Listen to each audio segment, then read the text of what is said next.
नमस्कार दोस्तों, स्वागत है आप सभी का हमारे यूट्यूब चैनल ऑब्जेक्टिव सेंटर पर। जैसा कि आप लोग देख पा रहे हैं, हमारा न्यू ट्रेड्समैन मेट का 5वां प्रैक्टिस सेट है। तो जिन्होंने 4 प्रैक्टिस सेट नहीं देखा है, वो लोग डिस्क्रिप्शन बॉक्स में जाएँ, वहाँ पर हमने लिंक दिया है।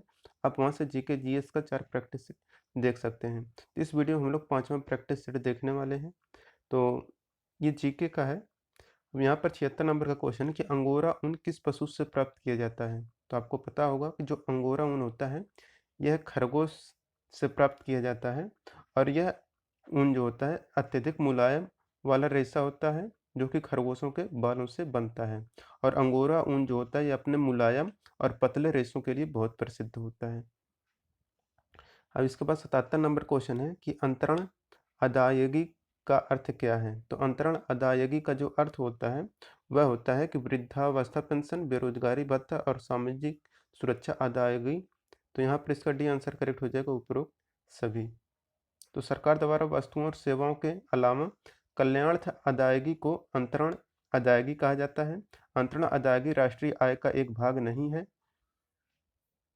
उदाहरण जैसे कि वृद्धावस्था पेंशन, बेरोजगारी भत्ता, सामाजिक सुरक्षा अदायगी, बच्चों के लिए योजनाओं में खर्च, ये सब अंतरण अदायगी का अर्थ होता है।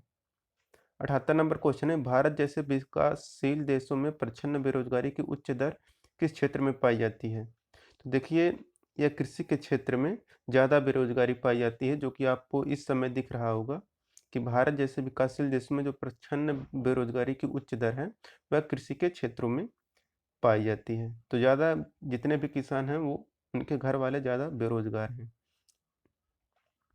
79 नंबर क्वेश्चन है, वह जोत जो किसानों को कम से कम एक जीविका तो उपलब्ध कराती है, क्या कहलाती है? अनुकूलतम जोत, सीमांत जोत, आर्थिक जोत, जीविका जोत। तो वह जोत जो किसानों को कम से कम एक जीविका तो उपलब्ध कराती है, वह रहता है आर्थिक जोत। तो आर्थिक जोत यहाँ पर करेक्ट आंसर हो जाएगा। अब इसके बाद है 80 नंबर का क्वेश्चन, कौन सी क्रिया उत्पादन में शामिल नहीं है? तो उत्पादन में जो शामिल नहीं है, ऑप्शन है किसान द्वारा गेहूं का उत्पादन, तो यह आपको उत्पादन में शामिल है। किसी कंपनी द्वारा औषधियों का उत्पादन, यह भी उत्पादन की क्रिया है।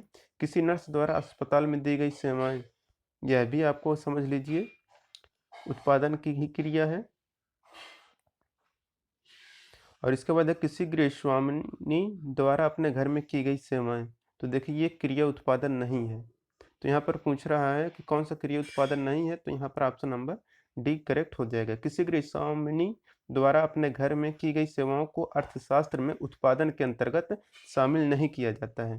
तो आपको इतना ध्यान में रखना है कि जो अर्थशास्त्र की परिभाषा है, उसके अंतर्गत उत्पादन के अंतर्गत जो गृहस्वामिनी होती हैं, यानी कि महिलाएं होती हैं घर की, अगर वो घर के काम कर रही हैं, तो वो सेवा के अंतर्गत नहीं आएगा, यानी कि उत्पादन क्रिया के अंतर्गत नहीं आएगा।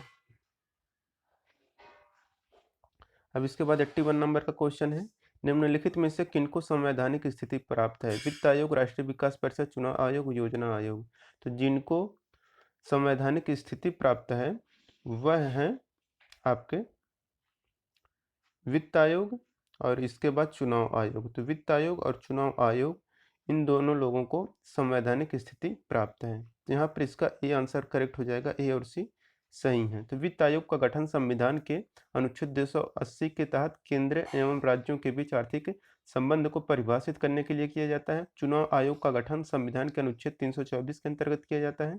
तो जो यहाँ पर आप लोग जान गए होंगे, जो वित्त आयोग है, यह 280 के तहत किया जाता है और ये जो चुनाव आयोग है, यह 324 के अंतर्गत किया जाता है। और चुनाव आयोग में मुख्य निर्वाचन अधिकारी के अलावा 2 निर्वाचन अधिकारी भी होते हैं। अब यहाँ पर 82 नंबर क्वेश्चन है, निम्नलिखित में से कौन सा भारत के सबसे छोटा यानी कि क्षेत्रफल की दृष्टि से लोकसभा चुनाव क्षेत्र है? तो देखिए, जो सबसे छोटा लोकसभा चुनाव क्षेत्र होता है, यह चांदनी चौक है, जो कि आपका दिल्ली के पास पड़ता है या दिल्ली में पड़ता है। 83 नंबर क्वेश्चन है, भारत के राष्ट्रपति के चुनाव में जीतने वाले प्रत्याशी को प्राप्त करने चाहिए कितना?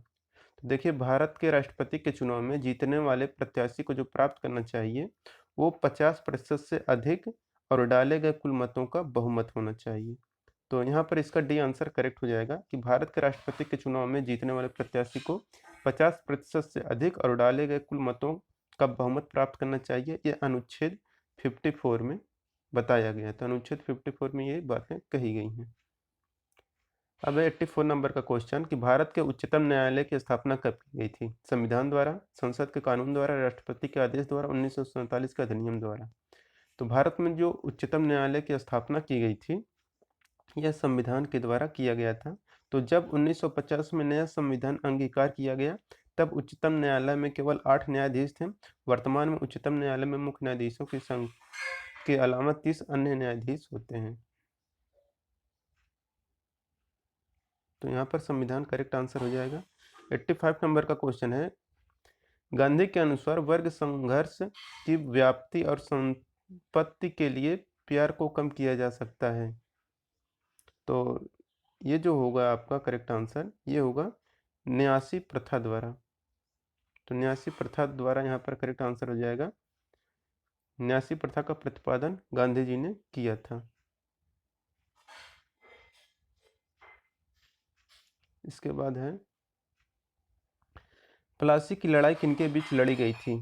तो देखिए, जो प्लासी की लड़ाई थी, यह जो लड़ाई लड़ी गई थी, यह ईस्ट इंडिया कंपनी और सिराजुद्दौला के बीच लड़ा गया था। तो प्लासी की लड़ाई ईस्ट इंडिया कंपनी और बंगाल के जो नवाब थे सिराजुद्दौला, ये जो सिराजुद्दौला थे ये बंगाल के नवाब थे, और यह जो लड़ाई हुई थी 1757 में हुई थी। तो इसे आपको याद में रखना है। और इस युद्ध में जो नवाब थे इनकी मृत्यु हो गई थी, जो सिराजुद्दौला थे इनकी मृत्यु हो गई थी। 1972 नंबर क्वेश्चन है, 1972 में शिमला समझौते पर हस्ताक्षर करने वाले पाकिस्तान के प्रधानमंत्री का नाम क्या है? तो जो 1972 में शिमला समझौता हुआ था, इसमें जो पाकिस्तान के प्रधानमंत्री थे वो थे ZA भुट्टो। तो ZA भुट्टो थे जिन्होंने शिमला समझौते पर हस्ताक्षर किया था 1972 में। तो पाकिस्तान के जो नवनियुक्त प्रधानमंत्री थे वो थे जुल्फिकार अली भुट्टो, इनका फुल फॉर्म था।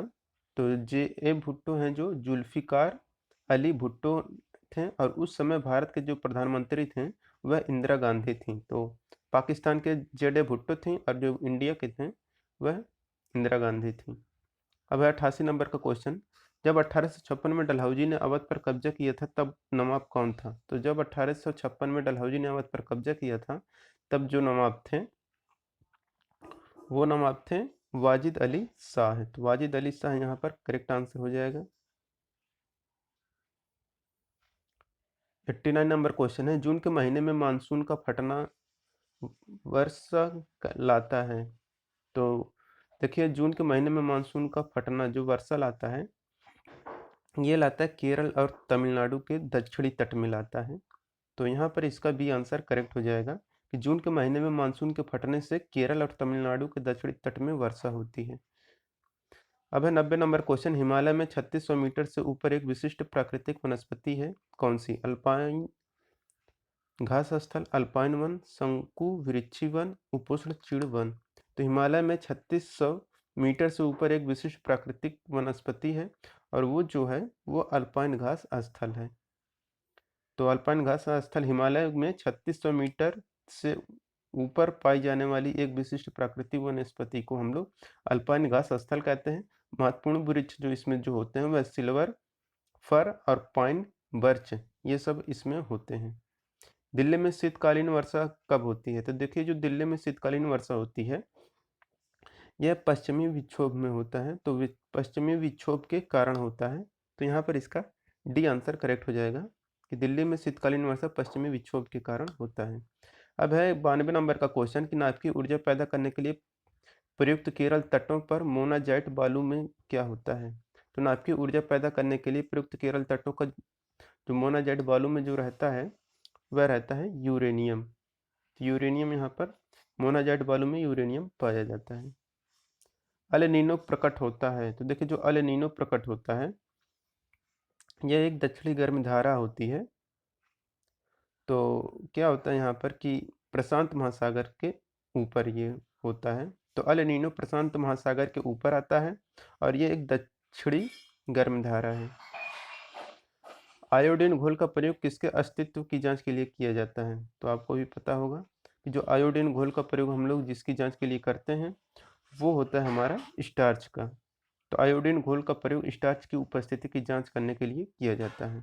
अब 95 नंबर का क्वेश्चन, निम्नलिखित में से कौन सा प्रोटोजोआ रोग नहीं है? तो जो प्रोटोजोआ रोग नहीं है इसके बारे में पूछ रहे हैं। तो फिलपावुचरिया ब्रोनाक्राफ्टी के द्वारा यह होता है और इसका यह होगा फिलपाव। तो फिलपावुचुरिया बोनाक्राफ्टी के द्वारा ये होता है।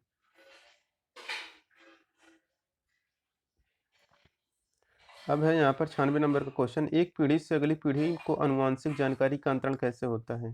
तो एक पीढ़ी से अगली पीढ़ी को आनुवांशिक जानकारी का जो अंतरण होता है ये होता है आपका डीएनए के द्वारा। निम्न में से कौन सी वास्तविक मछली नहीं है, आपको बताना है। तो देखिए, जो वास्तविक मछली नहीं होती है वह डार्क फिश क्या होती है, वास्तविक मछली नहीं है। बाकी जो आपका सिल्वर फिश, स्टार फिश और सोल फिश है ये सब वास्तविक मछली होती है।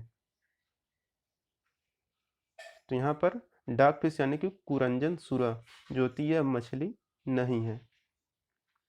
सॉरी, यहाँ पर वास्तविक मछली है, तो वास्तविक मछली यही है डार्क फिश, बाकी ये सब वास्तविक मछली नहीं है। तो वास्तविक मछली कुरंजन सुरा यहाँ पर करेक्ट आंसर हो जाएगा, ऑप्शन नंबर सी। अब देखिए यहाँ पर 98 नंबर का क्वेश्चन है कि आकाश का रंग नीला किसके कारण दिखाई देता है? तो देखिए, जो आकाश का रंग नीला दिखाई देता है वह अपवर्तन के कारण नीला दिखाई देता है। बहुत आसान सा क्वेश्चन था। अब देखिए 99 नंबर क्वेश्चन है, पर्सनल कंप्यूटर के इनपुट उपकरण कौन से हैं? तो पर्सनल कंप्यूटर के जो इनपुट उपकरण है, स्कैनर भी आपका इनपुट है, माइक्रोफोन भी इनपुट है और टच पैड भी आपका इनपुट है। तो यहाँ पर डी आंसर करेक्ट हो जाएगा, उपरोक्त सभी। अब 100 नंबर क्वेश्चन है कि India urban observatory video wall की शुरुआत किस मंत्रालय द्वारा की गई है? तो India urban observatory video wall की जो शुरुआत की गई थी यह किया गया था आवास और शहरी मंत्रालय के द्वारा। यहाँ पर इसका बी आंसर करेक्ट हो जाएगा। तो दोस्तों, अगर ये वीडियो आपको अच्छा लगा हो तो वीडियो को ज़रूर लाइक करें, और हो सकता है हम जल्द ही इसका अब हम इंग्लिश का वीडियो लाएंगे, तो इंग्लिश आप लोग ज़रूर देखिएगा कल। तो अगर ये वीडियो आपको अच्छा लगा हो तो वीडियो को ज़रूर लाइक करें। अगर आप हमारे चैनल पर नए हैं तो चैनल को ज़रूर सब्सक्राइब करें। मिलेंगे नेक्स्ट वीडियो में। Thank you.